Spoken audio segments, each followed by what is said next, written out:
no? So ngayon ay meron lang po akong reaksyonan patungkol nga dito sa si actually nagkita po si ipakita ko sa inyo. Actually nagkita po si Pangulong Bongbong Marcos at Yorme Isko Moreno at si Vice Mayor, no, incoming Vice Mayor Che Atienza at si Mayor Isko Moreno, no, sa isang event po ito, no, sa actually nagkita yata to sila sa opening of what we call this PCSO yata. Sa PCSO ba to sila nagkita o sa PCSO sila nagkita sila sa isang event.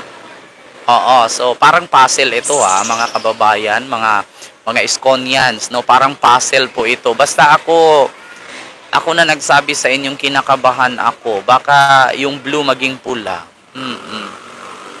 Kinakabahan lang ako, no, kasi ito meron po itong palatandaan at palaisipan po itong pangyayaring ito na kung saan nagkaharap, no, dati silang 'di ba, magkatunggali sa presidential candidates or presidential election noong year 2022. So sila po ay magkatunggali noon, pero magtakap po kayo ngayon, no. Ako ayaw kong pangunahan pinakita ko lang po sa inyo dyan na ito ay puzzle po ito. Meron po siyang puzzle, meron siyang basta nakapuzzle siya na basta ako may narinig lang ako na yung blue parang dumikit sa pula, 'di ba? At pagkakaalam ko sa 2028 basta pasensya na kayo, may jeep sa 2028 abangan. Puzzle po ito ang pagkikita ni Yorme Isko Moreno at ni Vice Yorme Che Atienza at ni Pangulong Bongbong Marcos Jr. Ayan. So, klarong-klaro po yan Abang-abangan po yung mga pangyayari na yan kasi yan po ay kakaiba. May puzzle po ito Ako na po mismo nagsabi sa inyo may puzzle po yan. Abangan nyo po yung puzzle na yan kasi nga basta palaisipan at saka tawag dito nakakapagtaka. At saka, basta may ganun na pangyayari na aabangan ninyo, mga Iskonians. No? Basta hindi ako nag-advance na nagsabi. Basta may nabalitaan lang ako. Actually, may narinig ako. Siyempre, mataas yung ating radar, mga kababayan. Mataas yung ating pandinig. Mataas yung ating nalalaman na darating daw na 2028 magugulat kayo. Sa 2028 yan hindi sa ngayon. Sa ngayon kasi si Yorme ay tumatakbong mayor ng Maynila kasi nga ang kadahilanan po ng pagbalik ni Yorme sa pagka-mayor ng Maynila ay nakita niya po at napansin niya na yung kanyang mga naumpisahan, yung kanyang mga nabuo, yung kanyang mga naipatayo ay nanganganib na hindi matutuloy. Kasi nga parang napabayaan. Kaya nga po si Yorme ay bumalik sa pagka-mayor ng Maynila kasi nga napansin niya parang yung aking pinaghirapan, parang yung aking binuo, para yung aking ginawa ay parang napabayaan.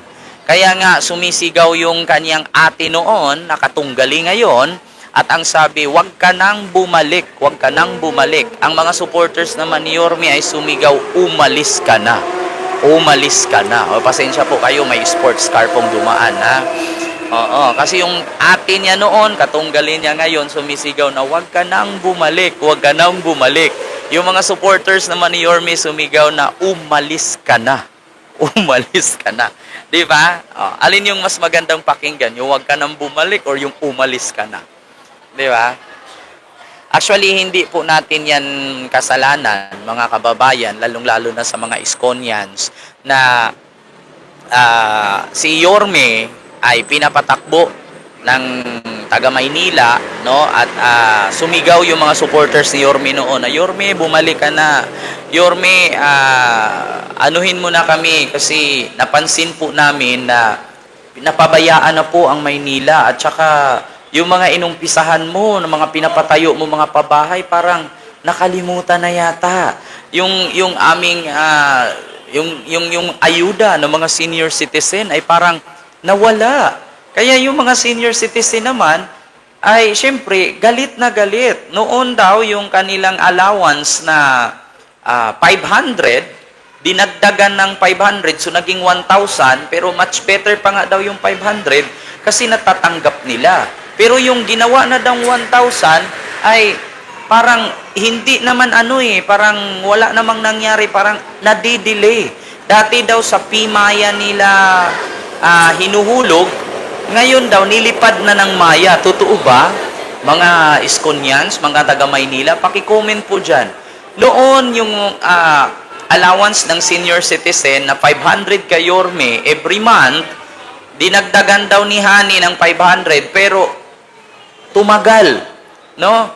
Yung dati daw 500, much better pa nga daw yung 500 kasi monthly pinadala sa P-Maya. Ngayon daw dinagdagan ng 500, nilipad na daw ng Maya. Di ba? Oh, Ma'am Raquel, ayan, may galab shout out, ganda ng kulay ng buhok mo. Ayun. Salamat po, Ma'am Raquel Kabangal.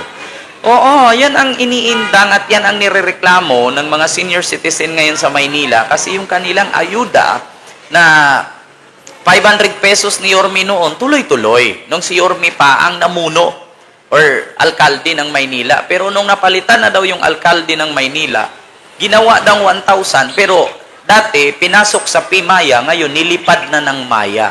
Kaya nga nagtaka sila asan ba napunta yung aming, bakit nilipad na ng Maya? Oo, di ba? Kaya, Diyos niyo Marimar. At eto pa, bukod dyan sa pagkikita nga ni Yorme at ni Pangulong Bongbong Marcos, puzzle po yan puzzle. May kahulugan po yan, may palatandaan po yan kung bakit nagsama at nagkita sila, nakangiti. Sabay silang nakangiti. So may puzzle yan. Bukod dyan, ito naman ang nangyari. Ito ang nangyari ngayon na kung saan si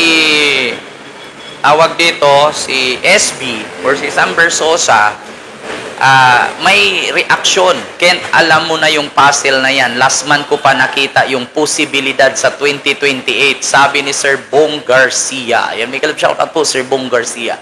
Sabi ko nga sa inyo, yung puzzle na yan, ang pagkikita ni Yorme at ni Pangulong Bongbong Marcos sa 2028 nyo yan malalaman.